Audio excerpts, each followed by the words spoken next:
Katika kipindi hichi cha kufikisha ujumbe kwa siri kilichodumu kwa miaka mitatu, Mtume sallallahu alaihi wasallam alikuwa akikutana na Waislamu kwa siri katika nyumba ya Bwana Arkam bin Arkam kwa jina maarufu Darul Arkam. Mtume sallallahu alaihi wasallam alikuwa akikutana na waumini katika nyumba ya Darul Arkam ili kuwafundisha Uislamu na kuwapa waumini maelezo ya namna ya kutekeleza maisha ya kibinafsi na ya kijamii. Alikuwa anawasomea aya za Qur'an zilizokuwa zikiteremka kila mara na kuwaelekeza namna ya kuzitekeleza katika maisha yao ya kila siku. Kila Muislamu wakati ule aliujua Uislamu na kuyatekeleza vilivyo katika maisha yake ya kila siku.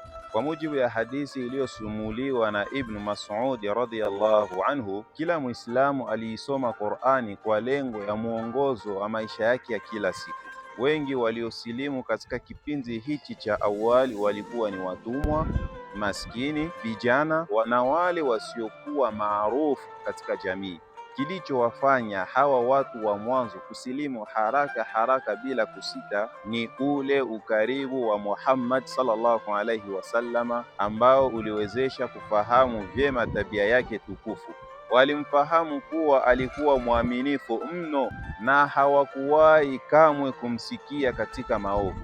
Kwa ukweli wake na uaminifu wake walimuita as-sadiqul amin, yani mkweli mwaminifu, hata kabla ya kutangaza Uislamu. Pia hata kabla ya kutangaza ujumbe wa utume wake, alikuwa mpole na mwenye kuwahurumia mno wanyonge, hasa watumwa na masikini. Aliwatangazia hawa rafiki zake na jamaa zake wa karibu kuwa yeye ni mtume wa Allah.